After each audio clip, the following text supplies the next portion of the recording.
गरुड़ पुराण हिंदू धर्म के प्रसिद्ध धार्मिक ग्रंथों में से एक है। वैष्णव संप्रदाय से संबंधित गरुड़ पुराण में मृत्यु के बाद सद्गति प्रदान करने वाला माना जाता है। इसलिए सनातन में मृत्यु के बाद गरुड़ पुराण के श्रवण का प्रावधान है। इसके अधिष्ठात्र देव भगवान विष्णु हैं। 18 पुराणों में गरुड़ महापुराण का अपना एक विशेष महत्व है। क्योंकि इसके देव स्वयं विष्णु माने जाते हैं, इसीलिए यह वैष्णव पुराण है। गरुड़ पुराण के अनुसार हमारे कर्मों का फल हमें हमारे जीवन में तो मिलता ही है, परंतु मरने के बाद भी कार्यों का अच्छा बुरा फल मिलता है। इसी वजह से इस ज्ञान को प्राप्त करने के लिए घर के किसी सदस्य की मृत्यु के बाद का अवसर निर्धारित किया गया, ताकि उस समय हम जन्म मृत्यु से जुड़े सभी सत्य जान सके और मृत्युवश बिछने वाले सदस्य का दुख कम हो सके। विष्णु भक्ति। वास्तविक तथ्य यह है कि गरुड़ पुराण में भगवान विष्णु की भक्ति का विस्तार से वर्णन मिलता है। विष्णु के 24 अवतारों का वर्णन ठीक उसी प्रकार इस पुराण में प्राप्त होता है, जिस प्रकार भगवत पुराण में उपलब्ध होता है। आरंभ में मनु से सृष्टि की उत्पत्ति, ध्रुव चरित्र और 12 आदित्यों की कथा प्राप्त होती है। उसके उपरांत सूर्य और चंद्र ग्रहों के मंत्र, शिव पार्वती मंत्र, इंद्र से संबंधित मंत्र, देवी सरस्वती के मंत्र और 9 शक्तियों के विषय में विस्तार से बताया गया है। श्लोक तथा विषय। गरुड़ पुराण में 19,000 श्लोक कहे जाते हैं, किंतु वर्तमान समय में कुल 7,000 श्लोक ही उपलब्ध हैं। इस पुराण को 2 भागों में रखकर देखना चाहिए। पहले भाग में विष्णु भक्ति और उपासना की विधियों का उल्लेख है तथा मृत्यु के उपरांत प्रायः गरुड़ पुराण के श्रवण का प्रावधान है। दूसरे भाग में प्रेतकल्प का विस्तार से वर्णन करते हुए विभिन्न नरकों में जीव के पड़ने का वृतांत है। इसमें मरने के बाद मनुष्य की क्या गति होती है, उसका किस प्रकार की योनियों में जन्म होता है, प्रेत योनि से मुक्त कैसे पाई जा सकती है, श्राद्ध और पितृकर्म किस तरह करने चाहिए तथा नरकों के दारुण दुख से कैसे मोक्ष प्राप्त किया जा सकता है आदि विषयों का विस्तार पूर्वक वर्णन प्राप्त होता है। इस पुराण में महर्षि कश्यप और तक्षक नाग को लेकर एक सुंदर उपाख्यान दिया गया है। ऋषि के शाप से जब राजा परीक्षित को तक्षक नाग डसने जा रहा था, तब मार्ग में उसकी भेंट कश्यप ऋषि से हुई। तक्षक ने ब्राह्मण का वेश धरकर उनसे पूछा कि वे इस तरह उतावली में कहाँ जा रहे हैं। इस पर कश्यप ने कहा कि तक्षक नाग महाराज परीक्षित को डसने वाला है। मैं उनका विष प्रभाव दूर करके उन्हें पुनः जीवन दे दूंगा। यह सुनकर तक्षक ने अपना परिचय दिया और उनसे लौट जाने के लिए कहा, क्योंकि उसके विष प्रभाव से आज तक कोई भी व्यक्ति जीवित नहीं बचा था। तब कश्यप ऋषि ने कहा कि वे अपनी मंत्र शक्ति से राजा परीक्षित का विष प्रभाव दूर कर देंगे। इस पर तक्षक ने कहा कि यदि ऐसी बात है तो आप इस वृक्ष को फिर से हरा भरा करके दिखाए, मैं इसे डसकर अभी भस्म किए देता हूँ। तक्षक नाग ने निकट ही स्थित एक वृक्ष को अपने विष के प्रभाव से तत्काल भस्म कर दिया। इस पर कश्यप ऋषि ने उस वृक्ष की भस्म एकत्र की और अपना मंत्र फूंका। तभी तक्षक ने आश्चर्य से देखा कि उस भस्म में से कोमपल फूट आई और देखते ही देखते वह हरा भरा वृक्ष हो गया। हैरान तक्षक ने ऋषि से पूछा कि वे राजा का भला करने किस कारण से जा रहे हैं। ऋषि ने उत्तर दिया कि उन्हें वहां से प्रचुर धन की प्राप्ति होगी। इस पर तक्षक ने उन्हें उनकी संभावना से भी अधिक धन देकर वापस भेज दिया। गरुड़ पुराण में कहा गया है कि कश्यप ऋषि का यह प्रभाव गरुड़ पुराण सुनने से ही बड़ा था।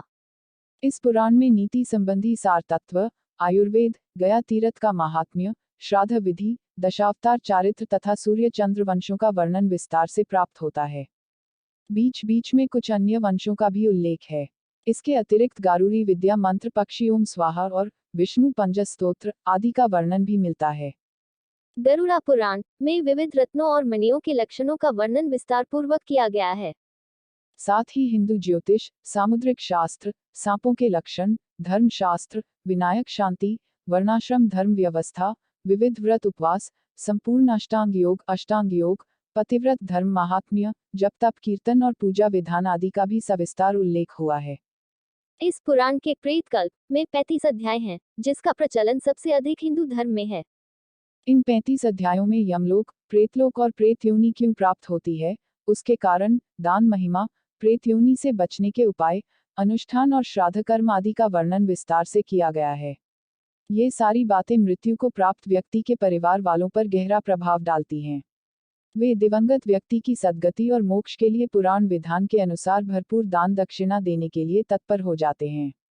इस पुराण का उद्देश्य भी यही जान पड़ता है। गरुड़ पुराण के दूसरे अध्याय में यह वर्णन मिलता है। इसके अनुसार गरुड़ ने कहा, हे केशव, यमलोक का मार्ग किस प्रकार दुखदायी होता है?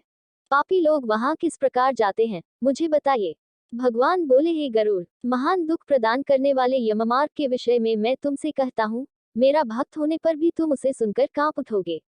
यममार्ग में वृक्ष की छाया नहीं है, अन्न आदि भी नहीं है, वहां कहीं जल भी नहीं है, वहां प्रलय काल की भांति 12 सूर्य तपते हैं। उस मार्ग से जाता हुआ पापी कभी बर्फीली हवा से पीड़ित होता है तो भी कांटे चुभते हैं, कभी महाविषधर सर्पों द्वारा डसा जाता है, कहीं अग्नि से जलाया जाता है, कहीं सिंहों, व्याघ्रों और भयंकर कुत्तों द्वारा खाया जाता है, कहीं बिच्छुओं द्वारा डसा जाता है। इसके बाद वह भयंकर असिपत्र वन नामक नरक में पहुंचता है, जो 2000 योजन के विस्तार वाला है।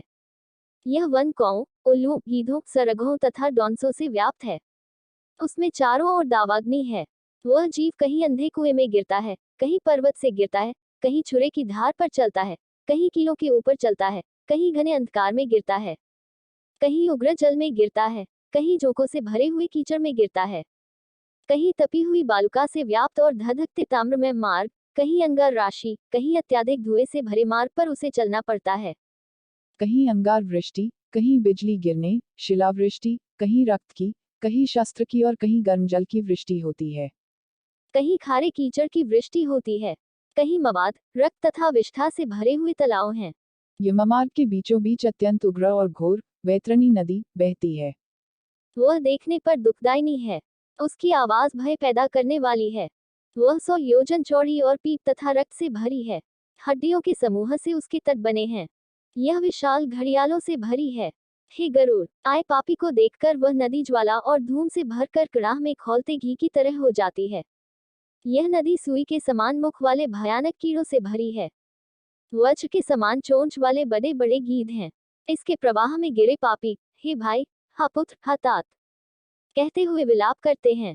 भूख प्यास से व्याकुल हो पापी रक्त का पान करते हैं।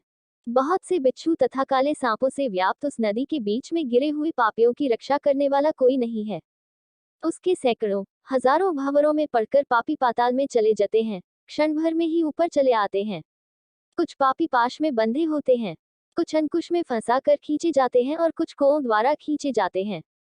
वे पापी गर्दन हाथ पैरों में जंजीरों से बंधे होते हैं, उनकी पीठ पर लोहे के भार होते हैं।